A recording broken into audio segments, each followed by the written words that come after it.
So many brave men and women fought for our country, but for some, even military service hasn't been enough to earn citizenship. Border correspondent Oscar Margain and photographer Jose Sanchez bring us a story of two U.S. military veterans who served decades ago, yet still struggle with their immigrant status. Welcome to Nuevo Progreso, a small, vibrant town on the Mexican side of the border.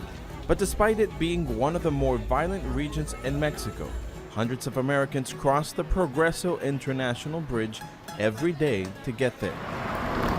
Of course, most make it a day trip. One of the exceptions is Jose Maria Martinez. This is what it's all about, right here. Nothing else.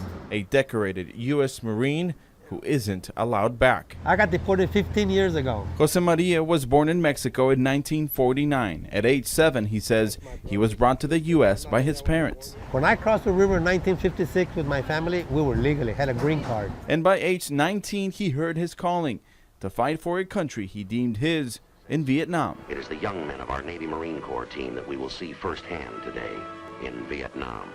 When I signed on that dotted line, it was not just for a certain amount of time, it was for life. That's your good conduct medal, Vietnamese service medal. But after 6 years, his service came to an end and moved back to South Texas. He started a family. That's my daughter and my granddaughter. But his struggle with PTSD continued. An urge for adrenaline, he says, led him to become a drug mule. I smuggled twice and I got caught. Jose Maria spent the following 5 years in prison. He was deported to Nuevo Progreso and stripped from his benefits in 2002.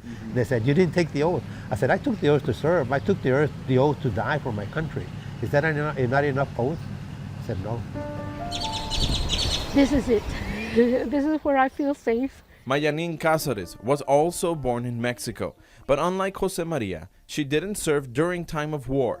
However, while deployed to Germany in the early 1980s, she was led to believe she would become an American after her tour. I spoke with my CEO, and he said that we're going to work on it and we're going to give you your citizenship. But that paperwork never made it back to the U.S. She's remained a legal resident ever since. They assume that just because you are a veteran, you're a citizen already.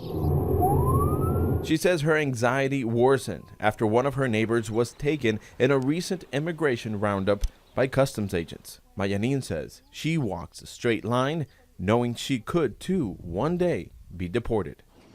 That's the worst part. That's the worst part. It's not going to go away until the problem is solved or until I get my citizenship. Is that shocking to you? It's shocking. I just can't imagine anything more un-American. Freshman Congressman Vicente Gonzalez represents a district with about 40,000 veterans, many of whom enlisted as non-citizens. They come home, they make a minor mistake, and next thing they're deported.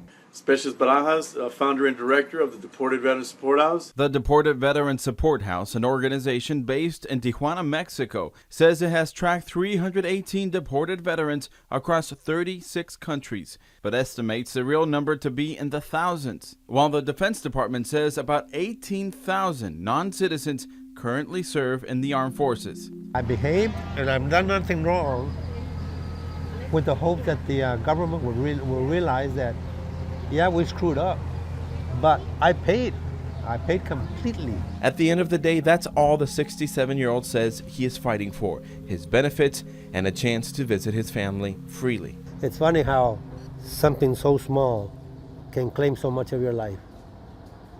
Congressman Gonzalez met with top White House officials this week to discuss a bill that would repatriate deported veterans. Now, his office feels confident that they can work something out with President Trump.